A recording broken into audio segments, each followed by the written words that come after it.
We are on our way to Japan today with the Lumix 28-200mm lens. It's this big. I have no idea how they made it so compact, but I'm very thankful. One of my number one things that I look for in a travel photography and video kit is the compactness of it. And I feel like usually that comes at a sacrifice of versatility, and they have not sacrificed the versatility at all. Then I get a full zoom to 200 on a full frame S5 Mark II X. And yeah, let's go on the airplane and I'll see you over there. Should we stabilize just the lens so that the lens is always exactly horizontal and the frame just spins in circles? It'll just be like a change of props.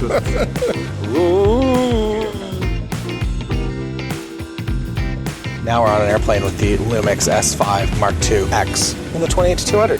Now we go to Japan.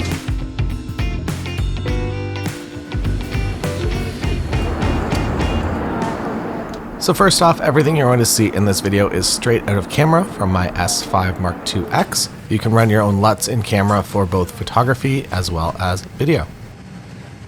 Here's a quick 200 to 28, and now back to 200. Look at that versatility. I'm going to also talk in this video about the Lumix S5 Mark II a little bit because it is the camera that I'm using and there are some features that make this lens even more incredible.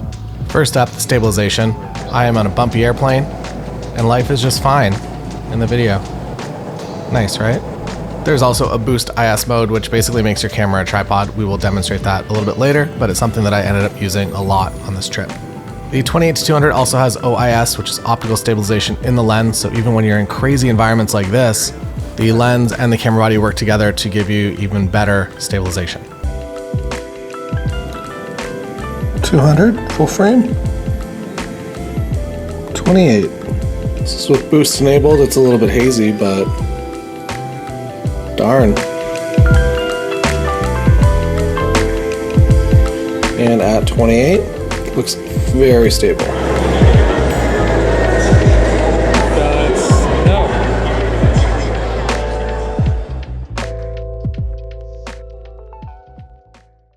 Today we are in Shinjuku and it is hot, 37 Celsius, 100-ish probably Fahrenheit, 100% humidity. Welcome to Tokyo in the summer. This is a super zoom lens that is just incredible for travel photography. It does everything that you would ever want from 28 all the way to 200. We're even going to do some low light tests later tonight to show you what this actually performs like when things get dark. Another notable thing to include is that the OIS, the optical image stabilization in the lens, will actually stack with the IBIS in your body. This lens weighs just 413 grams, which is a little bit less than a pound. To keep things small, the lens itself is pretty simple. On the front here, you have your manual focus ring. It feels nice. It's, I believe they call it dampened. Very, very nice. The zoom, as you can see, it does extend, so that is at 200. This is at 28, and it feels very, very nice. And then on the side, you have two switches, autofocus, manual focus, and your OIS on or off. You also have this nice little locking lens hood, little button up there. It's a very nice touch. It is sealed for dust and moisture, which means if you're out here in the 100% humidity and it's just kind of raining all of the time, you can feel safe and confident having this lens in those conditions. The autofocus is fast and silent. I'll put this right beside my microphone. I can't hear anything at all. The autofocus is also just incredibly good with this lens.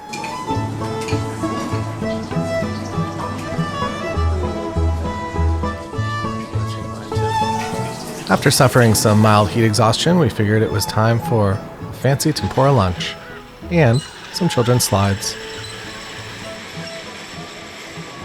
Then it was off to Enoshima, which is one of my new favorite spots in Japan. It's kind of a surf town in the summer, and there's an event happening today that's hard to describe, so I'll just show you the visuals instead. And no, it's not a jet ski event, although that would be pretty cool. It's also not a trash collection on the beach event. Today is actually my birthday, and my friend Rico, who lives in Tokyo, was like, I have the perfect birthday activity for you. And I will say the 28-200 was the perfect lens for today. Also, all the audio is from the internal microphone of the Lumix S5 Mark II X.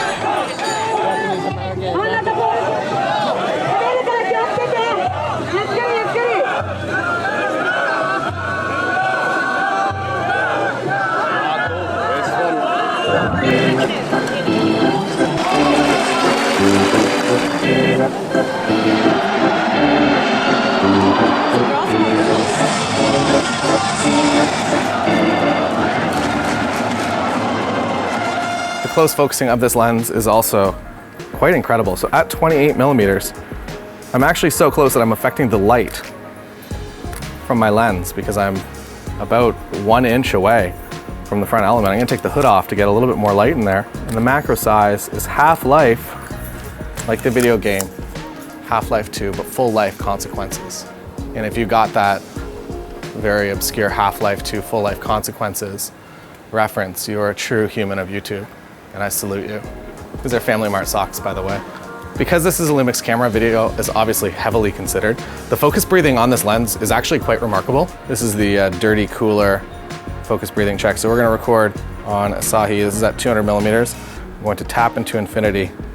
And as you can see, with the exception of my handheld touching shake, there is pretty much no focus breathing that I can see. The weight and balance of this lens also doesn't change a whole lot as you zoom in, even though it obviously does extend. The weight stays in the same spot, so if you are on a gimbal, it shouldn't cause you too many problems. And now you might be wondering, how does this lens perform at nighttime being an f4 to f7.1? Let's go to Taylor Jackson in the nighttime studio.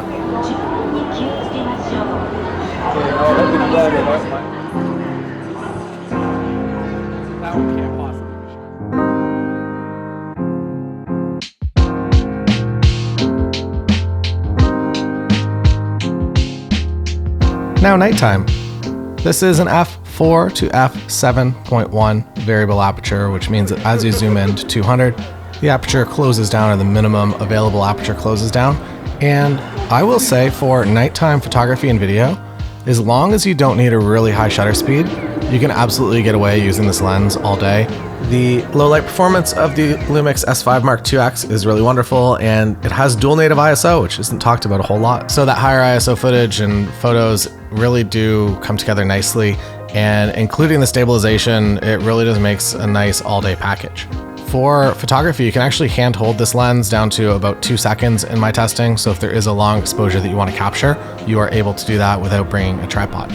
If you do find yourself in an extreme low light environment with this lens, I would recommend sticking as close to the 28 millimeter side as possible, where it's at f4, and that will just let the most amount of light in possible. I also haven't been using a filter for any of the shots that you've seen within this video, and again, all the video is straight out of camera. For the versatility of this kit as well as price point, it really punches above its weight class. I am very happy that it just easily fits into an over-the-shoulder bag. And especially for that day trip to Enoshima and walking around in the hot sun, it was very nice to have a very lightweight kit. And it absolutely surprised me with the quality of images that I was able to capture. I mentioned in the beginning, but you can use your own LUTs in both photography and video. And if you are a photographer and you don't necessarily have a LUT, you just have a preset in Lightroom that you use, you can get a plugin that will actually export that preset as a LUT so you're able to use it on this camera. You can also import multiples, so if you are somebody that uses maybe a certain preset during the daytime and something at nighttime, you're able to switch around that, or I use it depending on the wedding venue that I'm at, I will switch my preset based on that. And usually do something that complements the venue. If it's a dark and moody space, I'm going to use something a little bit dark and moodier. If I'm outside at a winery, I'm going to use something a little bit brighter and airier. If you are a hybrid photo video creator and you need an all-day walk-around lens, this is an incredible tool, and I'm so happy that Panasonic made it, because this is not a lens that exists for other systems. The smallness, the compactness, the fact that it fits into the palm of your hand or into a tiny bag really sets this lens apart for me, and I find myself bringing it a lot of places that maybe I would have left the camera at home if we're just going out for a night and wandering around town. I might not want to bring the full weight of something like a 24-70 f2.8. This lens is just easy to bring with you, and it really does create a versatile project. So if you are doing a travel video, to have both the 28mm side as well as the 200mm side, it really helps you create a very well-rounded project overall.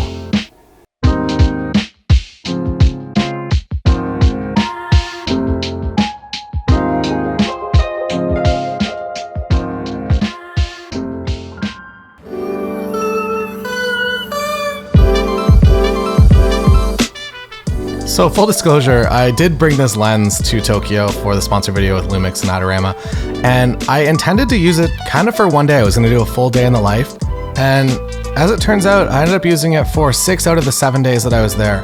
So it did surprise me with the quality and just the general usefulness for a travel super zoom. The images when paired with this Lumix S5 Mark II X have been they really surprised me as well. I knew that they were going to be good, but I didn't feel like the straight out of camera images were going to be as incredible as they were. And a lot of the time I actually prefer the straight out of camera image over my edit. I just figured I'd show you a few different versions of the image so you can choose which one best speaks to you. The three-dimensionality, the render from this lens, I am super happy with. And this is a lens that I really wish I could have gotten years and years ago because of how useful it is for content creation for us out in the field. So if you are interested in this lens and you've made it to the end of this video, so you probably have a pretty strong interest in this lens, I am happy to recommend this to you, and I hope that you enjoy your time with it because it really has been a great experience here in Japan. So there it is, Panasonic 28-200 f4 to f7.1 super zoom full frame lens for L mount. Have really been enjoying my time with this here in Japan, both for photography and also video. And if you want one of these lenses of your own, you can head on down to the link below and get one at Adorama. See you next time.